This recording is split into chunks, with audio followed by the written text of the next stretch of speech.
একটা সবজির খোসা থেকে আরম্ভ করে বীজ পর্যন্ত যদি মানুষ করে সব কিছু খেতে পারে। সব কিছুর মধ্যে কোনো না কোনো প্রোটিন গুণ সব কিছু থাকে। আমিও কোনো কিছুই ফেলি না। আজকে আমার কাছে ছিল কুমড়োর খোসা, আমি খাই। আজকে ভাবলাম তোমাদেরকে দেখাই। আমি এটা জানতাম না, আমি আগে ফেলে দিতাম, কিন্তু একজন বড় শেফ, তাকে দেখেছি এরকম রান্না করতে, তার থেকেই আমার শেখা। আমি নিয়েছি এই কুমড়োর খোসা, আলুর খোসা, একটু পেঁয়াজ, টমেটো, কাঁচা লঙ্কা, আর এইগুলো হচ্ছে কি বলতো, কুমড়োর ভেতরে যে বীজের সাথে থাকে বুকোগুলো, সেইগুলো কিছুই ফেলিনি। এইগুলোকে আমি আজকে ভাজা ভাজা করব। খেতে কিন্তু অসাধারণ হয়। এই কুমড়োর খোসা আর এইগুলো দিয়ে দিলাম। এইটা আমি পরে দেবো, এগুলো দিয়ে নাড়বো।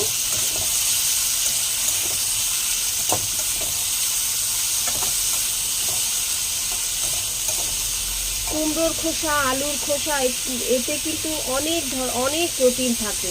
আমি এমনও দেখেছি, ধরো খোসা খেতে ভালো লাগছে না, তখন এই খোসাগুলোকে আমি বড় বড় শেফদের দেখেছি, আমি ভীষণ রান্নার ভিডিও দেখেছি, তারা এইগুলোকে সেদ্ধ করে, সেদ্ধ যে জলটা, সেই জলটা ওরা ফ্রিজে রেখে দেয় অন্য রান্নায় ইউজ করার জন্য। তা আমি আজকে রান্নাটাই করছি। একটু নুন দিয়ে দেবো।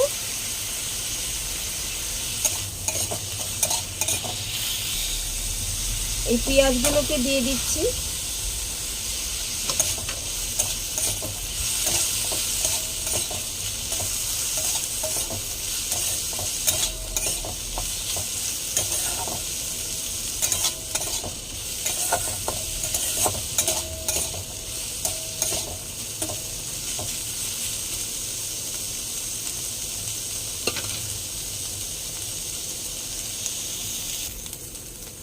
একটু ভাজা ভাজা হয়ে এসছে, এইবারে আমি এই টমেটোগুলো দিয়ে দেব, আর এই কুমড়োর বুকোগুলো দিয়ে দেবো।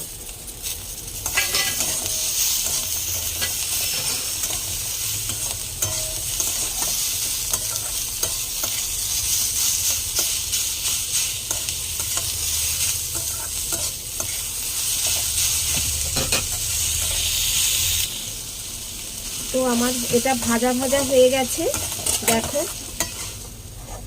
কত সুন্দর লাগছে দেখতে। এটা আমি বাটিতে ঢালি। এটা আমি এখন ভাত দিয়ে খাবো, খুব সুন্দর হয় খেতে, খুব টেস্ট হয়।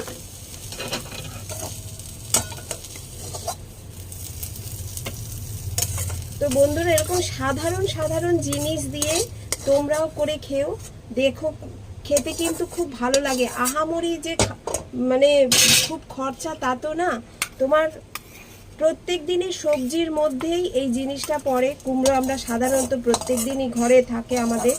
এই সাধারণ সাধারণ জিনিস দিয়ে এই সুন্দর সুন্দর খাওয়া কত ভালো লাগে খেতে, এরকম কিন্তু তোমরাও করে খেও, দেখো এই যে কত সুন্দর হয়েছে দেখো।